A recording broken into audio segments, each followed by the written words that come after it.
2022학년도 6월 고2 모의고사 기출문제를 풀어보도록 하겠습니다. 자, 쉬운 거 넘어가고 수업 시간에 했던 거 넘어가고 1차 지필고사 거기 범위에서 좀 겹쳤던 거 넘어가고 새로운 걸 좀 해보도록 할 거예요. 1번 쉬우니까 넘어가. 혹시 넘어갔는데 조금 궁금하거나 애매하게 풀렸던 거 있으면 수업 시간, 자습 시간 때 질문하세요. 2번 넘어가. 3번 조금 어려웠을 수도 있는데 혹시 모르는 거 있는 사람은 수업 시간에 물어봐. 4번 자동차 2개 있는 케이스를 먼저 풀어보도록 할 거예요. 자동차 A가 기준선을 속력 10m/s로 통과를 했다. 그 다음에 기준선의 정지에 있던 자동차 B가 출발해서 A, B가 나란하게 운동을 했대요. A, B의 속력이 나중에 V로 같은 어떤 동시 그 순간이 있었대요. 그 순간 A는 B보다 10m 앞서 있었다. A와 B는 속력이 증가하는 등가속도 운동을 했습니다. A와 B의 가속도의 크기는 각각 A랑 2A입니다. A를 구해보세요 라고 했네요. 이 문제는 쌤은 어떻게 접근했냐면 속도에 대한 정보가 있고 가속도에 대한 정보가 있고 그 다음에 잘 봐. 자, 가속도에 대한 정보 있고 처음 속도랑 나중 속도에 대한 정보가 있고 이동거리를 비교하는 문제가 있기 때문에 쌤은 이걸 어떻게 접근하기로 했냐면 그래프로 접근을 하면 속도시간 그래프로 접근을 하면 자, 속도 Y축에 체크할 수 있고요. 속도시간 그래프에서 기울기가 가속도고요. 속도시간 그래프에서 그래프의 면적이 이동거리가 되니까 이 문제를 그래서 속도시간 그래프로 풀어보자 라고 이제 생각을 했었거든요. 그래서 그 아이디어로 한번 풀어보도록 할 거예요. 자, 속도시간 그래프가 있고 자, 먼저 A는요. A를 빨간색으로 할까? A를 빨간색으로 하고 A를 빨간색으로 하고 B를 파란색으로 한번 체크를 해볼게요. 자, 그러면 A는 처음 속도가 10이래요. B는 처음 속도가 0이었대요. 자, 그리고 나중에 V라고 하는 속도로 서로 이제 같아졌다고 해요. 그리고 이제 동시에 V가 됐죠? 이 시간을 T라고 하겠습니다. 여러분 뭔가 축이랑 헷갈릴 수도 있겠네요. 속도, 시간 이렇게. 자, 그 다음에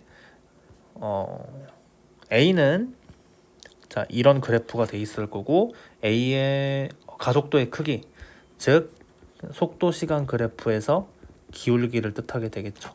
그래서 A의 가속도의 크기는 기울기는 A가 되겠고 B의 기울기는 여기 보이는 것처럼 뭐라고 했어요? 2A가 되겠어요. 자, 이렇게 됐습니다. 그래서 가속도에 대한 정보로 기울기를 한번 이렇게 표현을 해봤어요. 그럼 먼저 기울기에 대한 해석을 먼저 해보도록 하게요. 첫 번째 A의 기울기는 어떻게 되냐면 어때? 기울기니까 델타 가로분의 델타 세로 아니에요? 그럼 델타 가로는 델타 x축은 t가 되겠고 델타 y축은 델타 y니까 나중 빼기 처음이죠. 그러니까 v 빼기 10으로 하면 되겠죠. v 빼기 10이고 이 크기가 기울기가 a라고 했습니다. 그리고 b의 기울기는 어떻게 되냐면 가로분의 세로잖아요. 그래서 t분의 이번에는 v 빼기 0이네요. 그렇죠?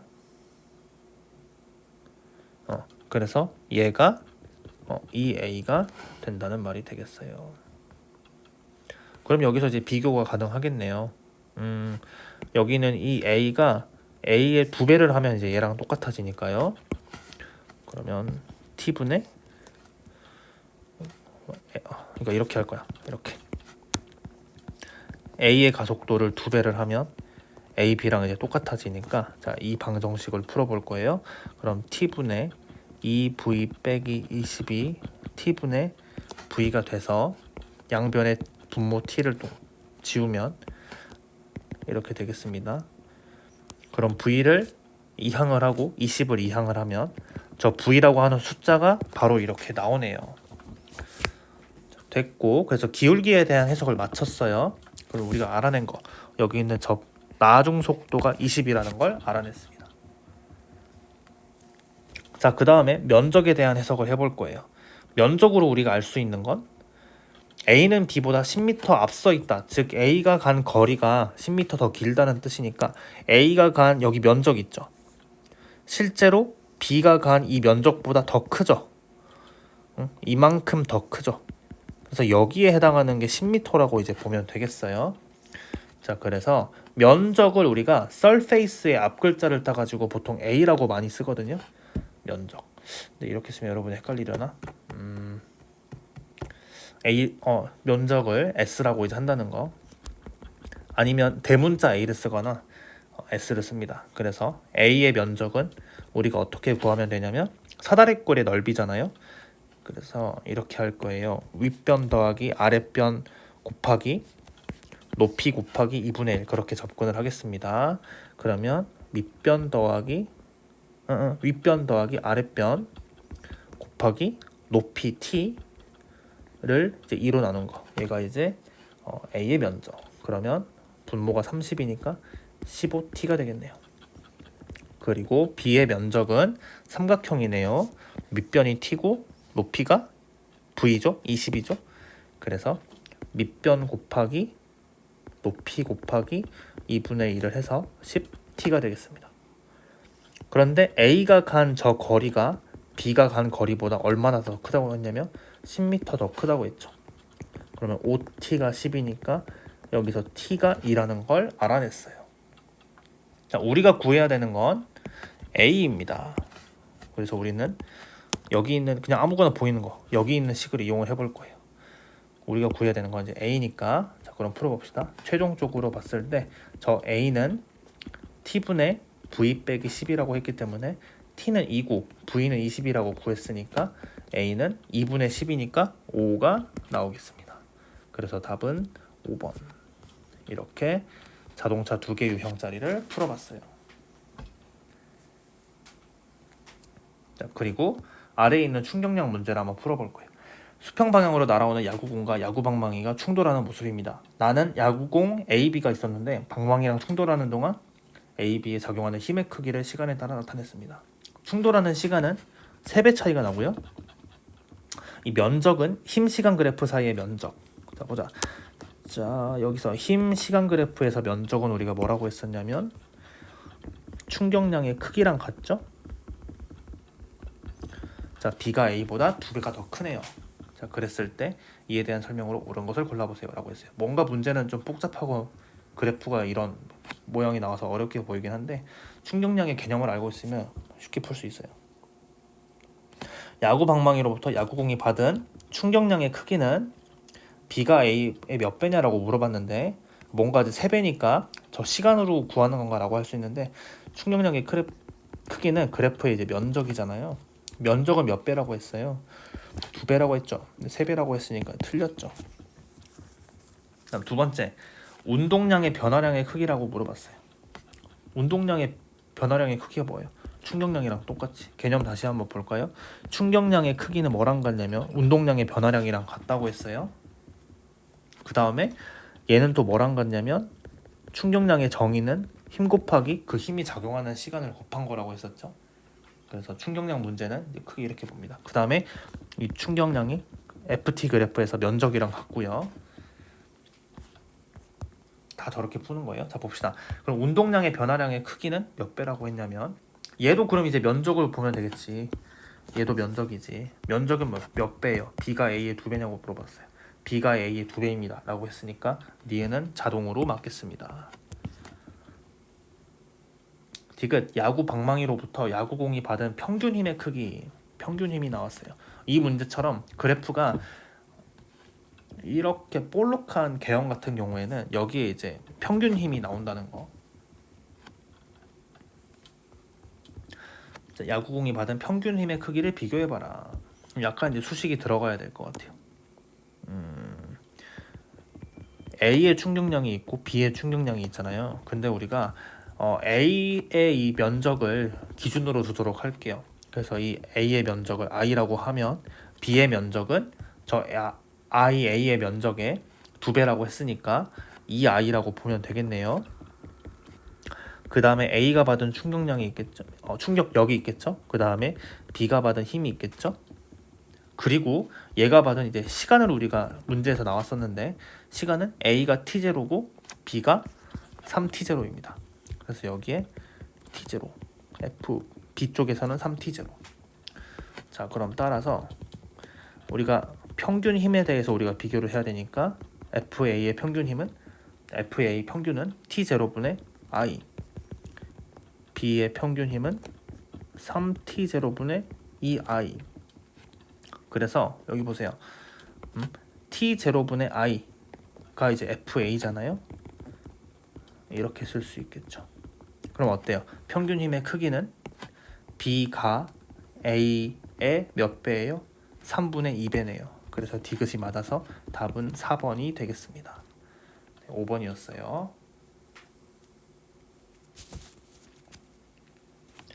네, 그 다음 페이지에 있는 6번 문제를 풀어보도록 할 거예요.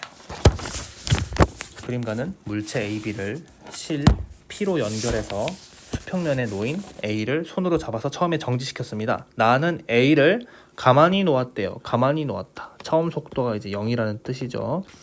시간 t에 따른 속력 V를 나타냈습니다. 1초였을 때 그놈의 실이 또 끊어졌어요.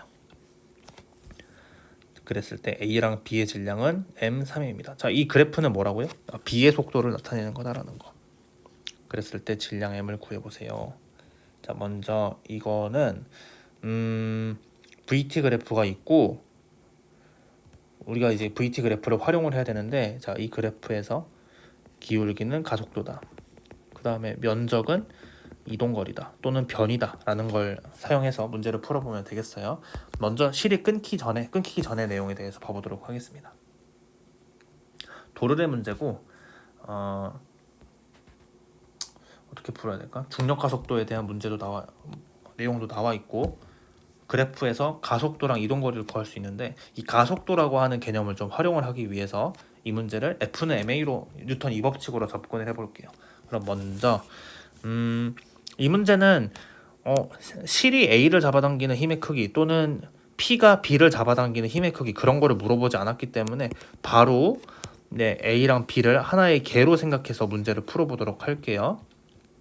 그러면 저 개에서 나오는 힘은 뭐밖에 없냐면 B에 작용하고 있는 이 중력밖에 없죠. 그래서 이 상황을 뉴턴 2법칙에 있었던 가속도 법칙인 F는 MA에 적용을 해볼게요. 그럼 이 개에 작용하고 있는 힘은 뭐밖에 없다고 했냐면, 자, 그리고 축을 이 방향을 이제 플러스로 잡을게요. 여기서 작용하고 있는 힘은 MBG. 그 다음에 이 개의 질량은 A의 질량 M과 B의 질량 3이 되겠습니다. 그리고 이제 가속도 이렇게. 근데 우리가 B의 질량을 알고 있어요. 3이고요. 중력 가속도를 10이라고 하세요. 30은 M 더하기 3이 되고 이 가속도를 어디서 얻을 거냐면 이 그래프에서 얻을 거예요. 근데 안 나와 있네. 우리가 그런가? V 안 나왔나? 안 나왔네. 이게 깔끔하게 안 떨어지네.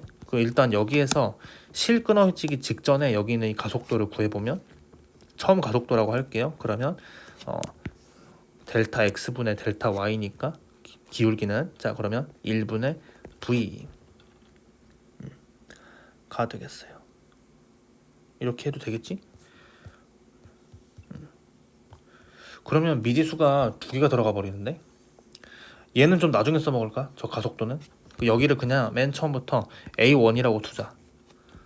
이렇게. 그래서 A1에 대해서 먼저 정리를 마치는 거야. 그리고 나중에 저 VT 그래프를 써먹자. 그럼 얘는 미지수 M을 포함한 M 더하기 3분의 30으로 이제 표현이 된다는 거. 그 다음에 두 번째 나오는구나. 실 끊어졌을 때. 자, 그럼 보세요. 실 끊어지고 나서는 B한테 작용한 이제 걔가 풀리겠죠? 이제 따로따로 되는 거예요. B한테 작용하는 거 뭐밖에 없어요. 위에 작용하는 장력 없으니까. 오직 뭐야? 중력밖에 없잖아. 그러니까 자유낙하하는 거야. 그러니까 저 상황에서 뭐 굳이 뉴턴 방정식을 쓴다면 F는 MA를 굳이 여기서 또 쓴다면 저때 이제 B한테 작용하고 있는 힘은 이렇게 쓸까? 자기 거 질량 곱하기 중력 가속도고 F는 MA ma. 따라서 제 가속도는 g만 있죠. 이렇게 10만. 자유낙하니까 바로 이제 나온 것도 이제 좋은 방법이고요. 그래서 A 두 번째 가속도도 구했습니다. 그런데 우리가 이제 여기서부터 뭘 할 거냐면 이 그래프를 써먹어 볼게요. 우리가 확실하게 알고 있는 데이터는 두 번째 가속도가 10이라는 내용이기 때문에 얘를요 여기 있는 그래프에서 바로 구할 수 있겠어요. 그리고 여기 있는 기울기를 한번 구해 봅시다. 그러면 이 기울기는 이 포인트랑 이 포인트 사이에 있는 델타 값이니까요. 첫 번째 여기 x축 델타 그러면 나중 빼기 처음, y축 델타는 나중 빼기 처음 이렇게 된다고. 깔끔하게 하면 1분의 16 빼기 v. 근데 얘가 뭐랑 똑같냐면 여기 있는 이 10과 똑같죠? 두 번째 가속도에 대한 정보가 여기 있으니까요. 그래서 16 빼기 v가 10이 돼서 얘를 계산하면 방정식을 풀면 v는 6이 나와요. 오케이. 그래서 v는 6. 이렇게. 근데 우리가 구해야 되는 건 질량 m입니다. 그러면 우리가 네 번째로 알아낼 수 있는 게 순서를 여러분 잘 보세요. A1에 대해서 저 VT 그래프에서 나와요. A1을 우리가 1분의 V라고 정의했는데 V가 우리가 6이라고 방금 구했으니까 저 가속도가 6이 나오겠습니다. 그럼 마지막으로 여기서 구한 이 A1 6을 처음에 있었던 저 식에 대입을 할 거예요. 그러면 질량이 바로 나오겠네요. 그러면 A1 대신에 6을 대입을 하고 m 더하기 3분의 30. 그래서 이 방정식을 풀어주면 m 더하기 3은 5가 돼서 따라서 질량은 2kg이 나오겠습니다. 6번 문제였어요. 무시무시하구만. 3점짜리. 갑자기 팍 어려워지네. 그 다음 7번 중간고사 때 나왔고 넘어가고 8번 이번 시험범위네요. 풀어볼까요? 일정량의 이상 기체가 A, B, C로 변했습니다. 압력 부피 그래프입니다. 표는 각 과정에서 기체가 흡수한 열량입니다. 플러스 열량이네요. A, B 과정은 등압 과정이고 B, C 과정은 등적 과정이다. 이에 대한 설명으로 옳은 것을 고르시오. A, B 과정에서 기체가 한 일을 골라보세요. 라고 했는데 자, 이 문제는 어떤 문제냐면 연력학 1법칙에 대한 문제예요. 연력학 1법칙에 따르면 이상기체가 흡수한 열량은 이상기체 분자들이 먹는 내부 에너지 더하기 그리고 그 이상기체들이 운동 에너지가 막 커져가지고 밖으로 이제 실린더를 피스톤을 밀어요. 그래서 일을 하게 됩니다. 그 양과 같다는 뜻이에요. 자, 마찬가지로 QAB에서도 Q를 이렇게 흡수를 했으면 얘가 기체들이 먹는 내부 에너지가 있고 기체들이 밖으로 하는 일이 있겠죠? 이 값과 같다는 건데 그럼 보세요. AB 과정에서 기체가 한 일은 Q랑 같은 게 아니고 이 일과 내부 에너지 변화량을 더한 값이 이제 Q가 되는 거겠죠. 그래서 기체가 한 일은 Q가 아닙니다. 델타 U도 신경을 써야죠. 그 다음 BC 과정에서 기체 온도는 증가하냐고 물어봤어요. 온도 물어봤네요. 그럼 우리가 그래프로 이제 표현하면 되겠죠. B랑 C 원점에서 가까울수록 온도가 더 낮다고 했습니다. 이거 외워둬야죠. 그래서 기체 온도는 위로 자, 위의 경로를 따라서 올라갔으니까 온도가 증가했으니까요. 리에는 맞겠습니다. 디귿 기체 내부 에너지 변화량은 BC 과정에서가 AB 과정에서보다 크냐? 내부 에너지를 물어봤어요. 그럼 보세요. BC 과정에서 열량은 똑같이 Q를 흡수를 시켰는데 여기 이제 델타 U가 있겠죠? 1번, 2번이라고 하겠습니다. 2번, 2번. 그런데 BC 과정의 특징은 뭐가 있냐면 자, 부피가 변했어요, 안 변했어요? 안 변했어요. 면적이 없어요. 압력 부피 그래프에서 면적은 1이잖아요. 그러니까 이제 등적 과정은 부피 변화가 없었으니까 이 W2 값이 0이라는 뜻이죠. 그러니까 내부 에너지 변화량은 오직 Q랑 같다는 뜻이에요. 그런데 위에 있는 델타 U는 W가 좀 깎아먹잖아요. 얘랑 같이 이 Q를 나눴잖아요. 그러니까 델타 U를 비교하면 내부 에너지 변화량을 비교하면 두 번째 BC 과정이 더 크죠. 왜냐면 위에 있는 AB 과정에서는 이 Q라고 하는 거를 내부 에너지랑 1이랑 나눠 가졌으니까 BC는 저 내부 에너지 변화량의 Q를 다 먹었으니까 BC 과정이 더 크다가 되겠습니다. 그래서 니은 디귿이 맞아서 답은 4번이 되겠어요. 됐고, 그 다음에 9번 수업시간 때 했고, 10번 수업시간 때 했고, 11번 오랜만에 작용반작용 문제 한번 풀어볼까요? 오랜만이네. 상자 이거 수업시간 했나? 뭐 했는데 오랜만에 해보겠습니다. 상자 A를 상자 B 위에 올리고 두 손으로 B를 수평으로 들고 정지해 있습니다. A를 그려요. 그 다음에 B가 있어요. 그리고 이걸 손으로 받치고 있어요. 자, 이랬을 때, 자, 이 문제는 힘 표시를 먼저 해야겠죠. 먼저 A에 대해서는 A의 무게가 있을 거고요. 근데 A가 계속 정지해 있어요. 그 말은 힘의 평형이 있다는 뜻이죠. 누가 위로 받치고 있어요? B가 위로 받치고 있어요. 자, 이렇게 표시를 했으면 바로 뭘 하냐면 실수하기 전에 B가 A를 받치는 힘에 대한 반작용력을 B에 바로 그냥 표시를 해주세요. 그래서 B가 A를 받치는 힘이야. 오랜만에 했으니까 할까? 자, B가 A를 받치는 수직항력이고 얘를 N이라고 하겠습니다. 그러면 동시에 까먹기 전에 B에 바로 이거 먼저 체크하세요. A가 B를 미는 힘이 또 있어요. 반작용력으로. 작용 반작용 법칙에 의해서 이 값은 N으로 똑같겠죠. 그리고 나서 B에 보이는 힘을 체크를 하겠습니다. B에서는요, 먼저 자기의 무게가 있겠고요, 중력이 있겠고요. 그리고 근데 이제 여기까지 보면 B는 힘이 두 개가 아래쪽에 있는 거잖아요. 근데 B가 안 움직여요. 왜? 힘이 위로도 작용하니까. 자, 위로 작용하고 있는 힘은 손이 B를 받치는 힘이 되겠죠. 이런 식으로 되겠습니다. 그래서 자, 힘 표시 끝. 그리고 기억 니은 디귿 문제 풀면 돼요. 자, 지구가 A를 당기는 힘과 B가 A를 떠받치는 힘을 이게 평형 관계냐? 한번 보세요. 지구가 A를 당기는 힘은 요거 무게 MAG. 그 다음에 B가 A를 떠받치는 힘은 이 N 수직항력. 어때요? 이 두 개의 힘이 서로 평형을 이루고 있죠. 그래서 기억은 맞습니다. 니은 지구가 B를 당기는 힘과 어딨어? 지구가 B를 당기는 힘. 아니네, 이거 작용 반작용이네. 그럼 세모 두 개로 하면 되겠지. 지구가 B를 당겨. 그 다음에 B가 지구를 당겨. 오케이. 세모 두 개 뒤집어졌으니까 무조건 작용 반작용 관계라는 거. 의심할 것도 없이. 그 다음 문제. A가 B를 누르는 힘의 크기 나왔네요. 여기 A가 B를 누르는 힘의 크기. N은 두 손이 B를 떠받치는 힘의 크기랑 같냐? 아니죠. 이 B에 작용하고 있는 힘의 크기를 나타내면, 자, 손이 B를 떠받치고 있는 힘의 크기는 뭐랑 같냐면 B의 무게랑 A가 B를 누르는 힘, 이런 관계에 있습니다. 그러니까 디귿은 뭘 빼먹었냐면 B의 무게를 빼먹었죠.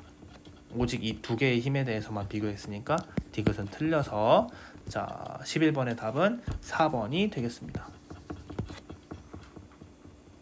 아니지, 기억니은이잖아. 그럼 뭐겠어? 3번이 되겠지.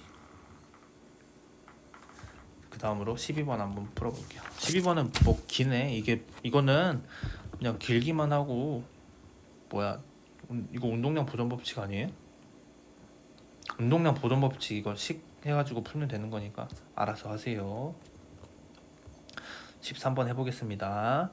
가는 마찰이 없는 수평면에서 물체 A와 B가 충돌하기 전 등속도 운동이고, 나는 충돌 전후 A, B 위치를 시간에 따라 나타냈습니다. 위치 시간 그래프네요. 위치 시간 그래프에서 기울기는 뭘 뜻해요? 속도를 뜻하죠. A와 B의 질량은 각각 MA, MB입니다. 그때 MB분의 MA를 구해보세요. 자, 이 문제 보세요. 두 개의 문제가 뭐 하는 문제예요? 지금 충돌하는 문제예요. 충돌하는 상황이고, 이 문제에서 힌트가 마찰 없고, 즉 외력 안 줄 테니까 둘의 충돌시키는 거 한번 구해봐. 그래서 이 문제는 이 A랑 B로 이루어진 이 개에 외력이 없다는 뜻이니까 운동량 보존 법칙으로 풀라는 말이구나 라는 거를 우리가 알 수 있겠습니다. 운동량 보존에서 필요한 거는 운동량의 개념을 우리가 알아야 돼요. 운동량은 질량 곱하기 속도잖아요. 그럼 우리가 이 질량에 대한 비를 우리가 구해야 되는 거고, 속도에 대한 정보가 있어야 되는데 이 속도에 대한 정보는 어디서 얻을 수 있냐면 이 문제에서는 위치, 시간 그래프에서 얻을 수 있겠어요. 이 기울기로서.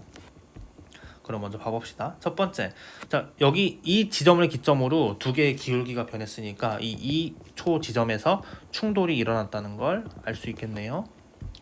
자 그럼 첫 번째, A의 처음 속도, 여기 기울기 먼저 한번 구해볼까요? 기울기니까 가로축 변화량분의 세로축 변화량 2분의 4니까 A의 처음 속도는 2가 되겠습니다. 그리고 A의 나중 속도를 봐볼까요? A의 나중 속도는 자 가로분의 세로, 자 가로는 4 빼기 2고요 세로는 6 빼기 4네요. 그래서 2, 그러면 A의 나중 속도는 1이라는 뜻이겠네요.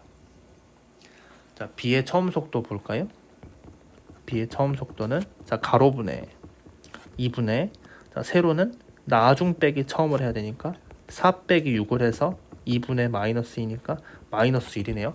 마이너스가 있네요. 왜 그럴까요? 운동 방향이 A랑은 반대 방향이기 때문에 마이너스가 붙었네요. 그 다음에 B의 나중 속도를 봐볼 거예요. B의 나중 속도 가로분의 가로는 4 빼기 2분의 세로 10 빼기 어디야? 아 여기네. 10 빼기 4. 그래서 2분의 6이니까 B의 나중 속도는 3이 되겠습니다. 맞죠? 자 그러면 자 A랑 B의 처음 속도랑 나중 속도를 알았고 우리가 풀어야 되는 건 운동량 보존 법칙으로 풀어야 되니까 식을 써서 한번 만들어 보도록 합시다. 운동량 보존 법칙 식을 세우면 A의 A의 처음 운동량 더하기 B의 처음 운동량 더한 게 A의 나중 운동량 더하기 B의 나중 운동량, 이런 식으로 풀면 되겠습니다. 그러면 A의 처음 속도는 2였고요. 그 다음에 B의 처음 속도는 몇이었어요? 마이너스 1이었어요.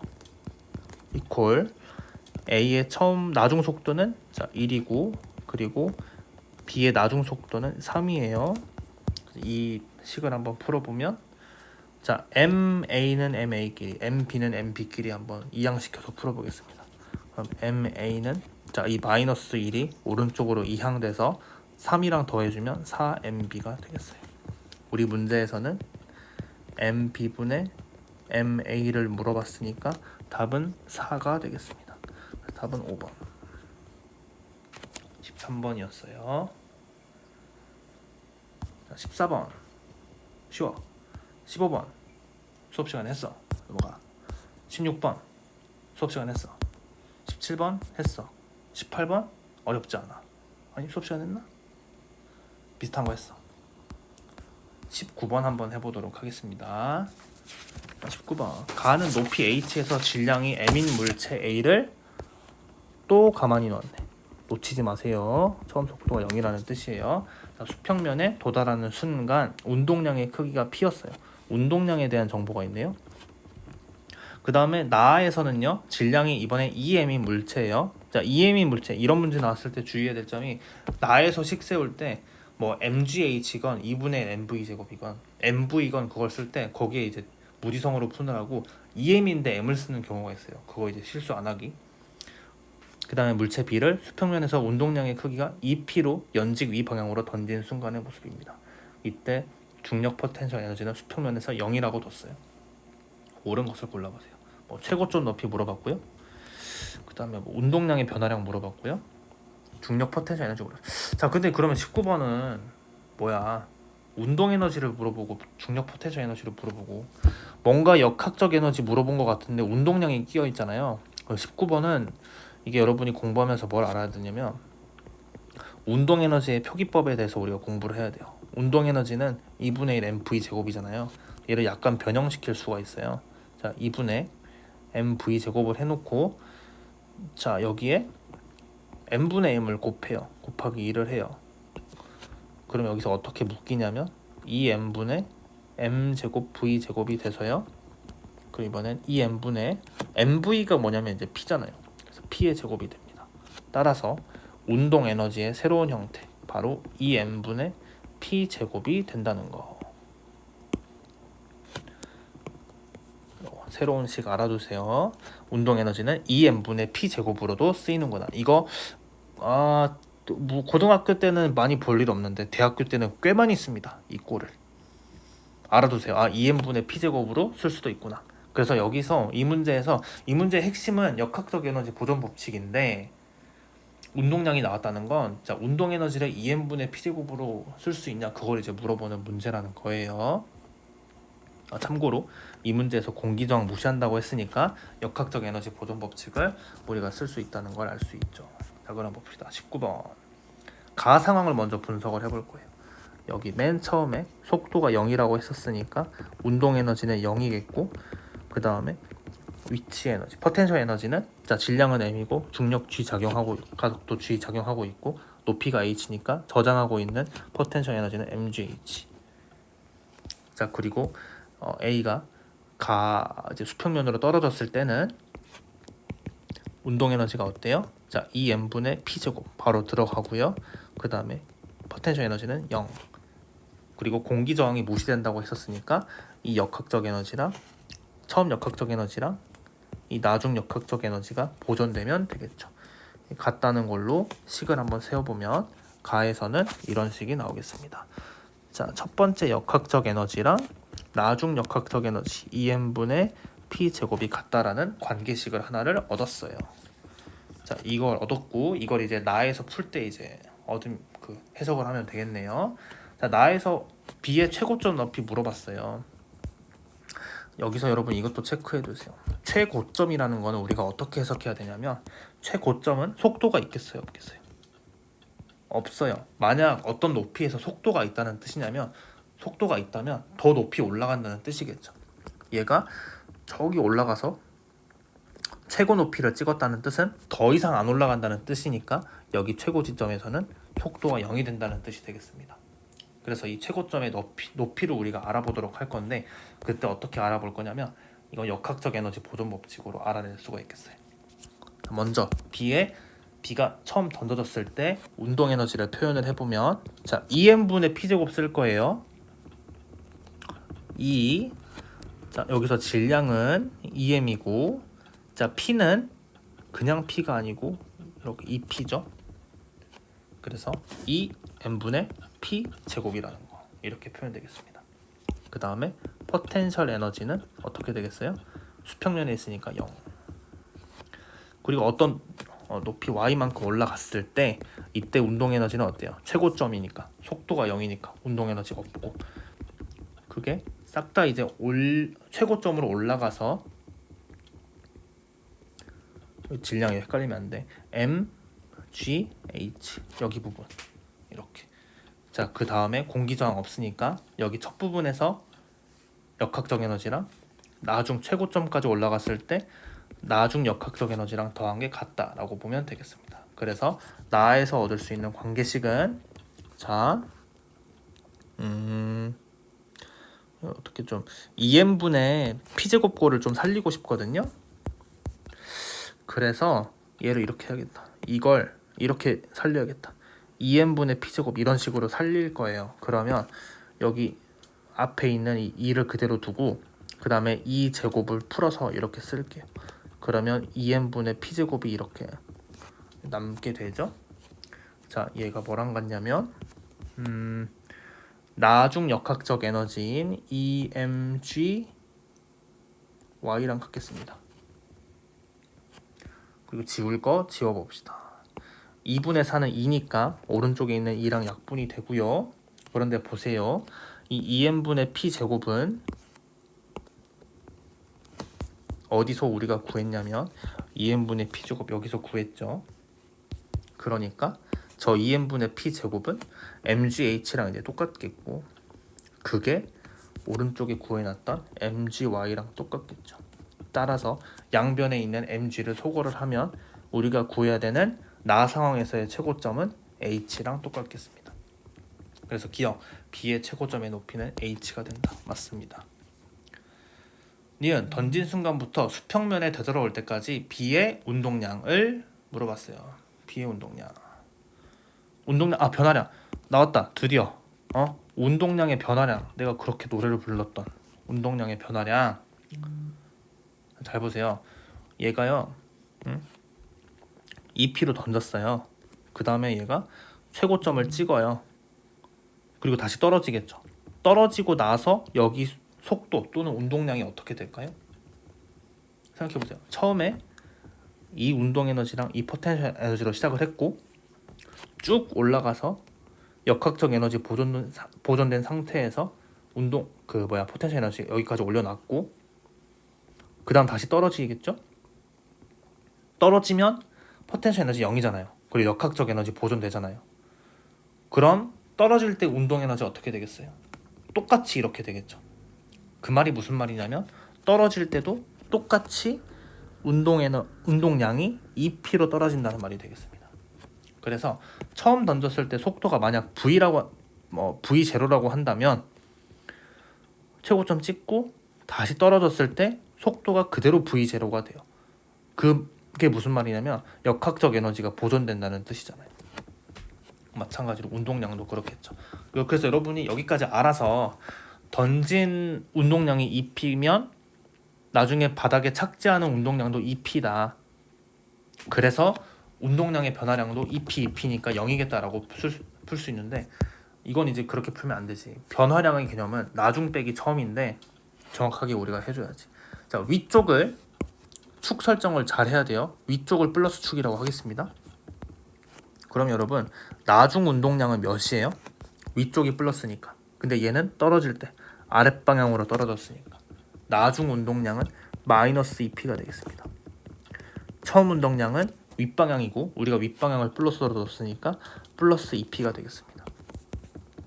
따라서 니은에서 구해야 되는 B의 운동량의 변화량은 나중 빼기 처음이니까 나중 마이너스 2P 처음 그냥 2P 그래서 0이 아니고 마이너스 4P가 되겠어요. 니은 변화량 나중 빼기 처음이라고 하는 이 변화량 델타의 개념을 정확하게 이해하고 있냐를 물어보는 문제라고 보면 되겠습니다. 디귿 A가 수평면에 도달했을 때 역학적 에너지는 B가 최고점에 도달했을 때 중력 포텐셜 에너지의 2분의 1배이다. 이게 무슨 말이야? A가 수평면에 도달했을 때 역학적 에너지? 근데 이 역학적 에너지는 보존되잖아. 뭐랑 보존되겠어? 여기 있는 처음 값이랑 보존이 되겠지. 그래서 얘는 mgh라고 보면 되겠지.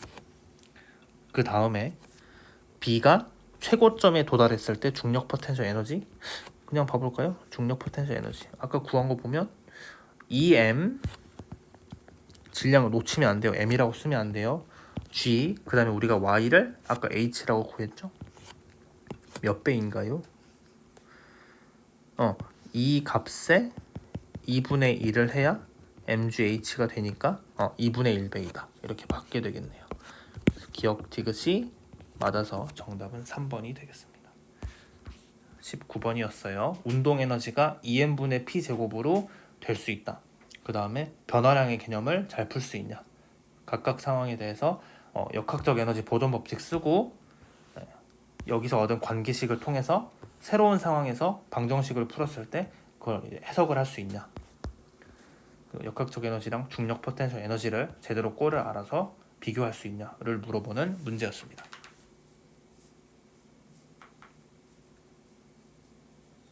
마지막으로 20번 문제 한번 풀어볼 거예요. 물체 A 있고 물체 BC를 높이차가 H가 되도록 실로 연결했습니다. 그리고 뭔가 손으로 놓고 얘가 떨어지고 높이 있으니까 역학적 에너지 보존 법칙을 쓸 수 있냐는 문제겠죠? 스페셜 에디션에서 했던 것처럼 각각의 물체에 대해서는 역학적 에너지가 장력 때문에 보존이 안 되지만 이 한 묶음을 하나의 개로 보면 역학적 에너지로 풀 수 있다를 물어보는 문제라고 보면 되겠죠.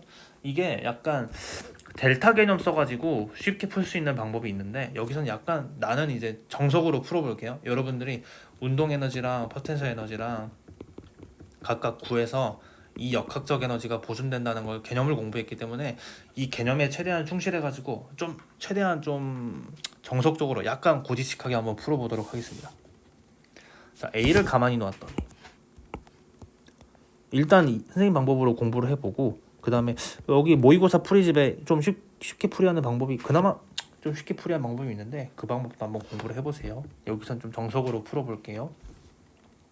A는 수평 방향으로, BC는 연직 방향으로 등가속도 운동을 했습니다. BC의 높이가 같아지는 순간, 자 B랑 C가 높이가 같아지려면요 어디서 만나야 될까요? 바로 H의 이 중간 지점에서 만나면 되지 않겠어요? 그 말이 무슨 말이냐면 B는 2분의 H만큼 올라가야 되고 C는 2분의 H만큼 떨어져야 저기 가운데에서 만나겠네요. 높이가 같아지겠네요. 그 순간 C의 운동 에너지가 E0였습니다. 아 여기를 운동 에너지를 E0로 표현했는데 이걸 좀 잘 써먹어야 될 것 같아요. 그리고 A, B, C의 질량을 EM, M, 3M이라고 했다. A를 가만히 놓은 순간부터 B, C의 높이가 같아지는 저 순간까지 자, B의 중력 포텐셜 에너지의 증가량을 물어봤습니다. 그냥 mgh로 표현할 수도 있는데 우리 문제에서 아까 C 운동 에너지를 E0라고 했잖아요. 그래서 E0로 이제 표현해봐라. 이제 그 문제가 되겠어요. 차근차근 한번 풀어보도록 하겠습니다. 먼저 첫 번째 어떻게 할 거냐면 이 개의 처음 역학적 에너지랑 나중 역학적 에너지가 보존된다는 거를 이용을 할 거예요. 그래서 그걸 일일이 다 써줄 거예요. 이걸 기억을 하세요. 역학적 에너지는 뭐야? 운동 에너지 더하기 포텐셜 에너지라는 거. 이 꼴을 그냥 당연하다고 생각하고 쓰겠습니다. 첫 번째, 처음 역학적 에너지. 자, A의 처음 역학적 에너지는 자, 운동 에너지 어때요? 맨 처음 가만히 놓았다고 했으니까 운동 에너지 0. 그리고 A 입장에서는 기준 좌표계를 여기로 두도록 할게요. 그럼 A는 자, A 입장에서는 같은 위치에 있으니까 포텐셜 에너지를 0이라고 두도록 하겠습니다. B의 처음 역학적 에너지는 마찬가지로 속도가 가만히 놓아졌으니까 0이었으니까 운동 에너지 0. 그리고 B도요. 기준 좌표계를 자기한테 잡을게요, 그냥. 그래서 여기 부분에서는 B의 위치가 그냥 0인 거야. 그러니까 포텐셜 에너지도 0. 포텐셜 에너지 기준은 내 마음대로 잡아도 된다고 했어요. 어차피 우리한테 필요한 건 델타 개념이기 때문에 어디를 기준으로 잡든 상관없습니다. 자, C 입장에서는 얘도 가만히 놨으니까 처음 운동 에너지 0. 그리고 얘의 기준도 자기 처음 위치라고 둘게요. 그럼 이제 여기 자기 기준에서는 여기가 0점이니까 포텐셜 에너지가 0이겠지. 자, 그래서 걔의 ABC의 처음 역학적 에너지를 우리가 0으로 세팅을 해놨어요. 자, 그 다음에 두 번째 상황. 얘들이 움직여가지고 2분의 H, B랑 C가 이동을 해서 높이가 같아지는 순간이 있다고 해볼게요. 그때 B의 속도를 V라고 하겠습니다. 그럼 C의 속도도 같은 실로 연결된 개에 있으니까 C도 V, A도 그만큼 갔을 때 V가 되겠죠. 그래서 이번에는 운동 에너지가 V로 속도 V를 이제 이용해가지고 같이 엮여 있다는 걸 알 수 있겠어요. 자, 그래서 두 번째 풀이 약간 위쪽에 써볼까요? 또 우리가 활용을 할 수 있으니까 A의 나중 역학적 에너지는 먼저 질량이 아니고 운동 에너지 2분의 1 m 곱하기 v 제곱 그리고 A는 높이가 안 변했으니까 처음 포텐셜 에너지랑 똑같아서 0이라고 둘게요. 그 다음에 B의 나중 역학적 에너지는 2분의 1 곱하기 질량 곱하기 속도 제곱이고 B의 포텐셜 에너지는 얼마나 높아졌나요? 여기 0점에서 2분의 H만큼 높아졌죠? 그래서 2분의 H만큼 높아졌다는 걸 이렇게 살려줍니다. C의 나중 역학적 에너지 자 질량 곱하기가 아니고 운동 에너지를 구해야 되는데 2분의 1 곱하기 질량은 3m 속도는 V제곱 그리고 포텐셜 에너지를 구해줘야 되는데 C 입장에서는 원래 원점에서 얼만큼 떨어졌어요? 마이너스 2분의 H만큼 떨어졌죠. 그래서 C 거는 마이너스 2분의 H 이렇게 쓸 수 있겠어요.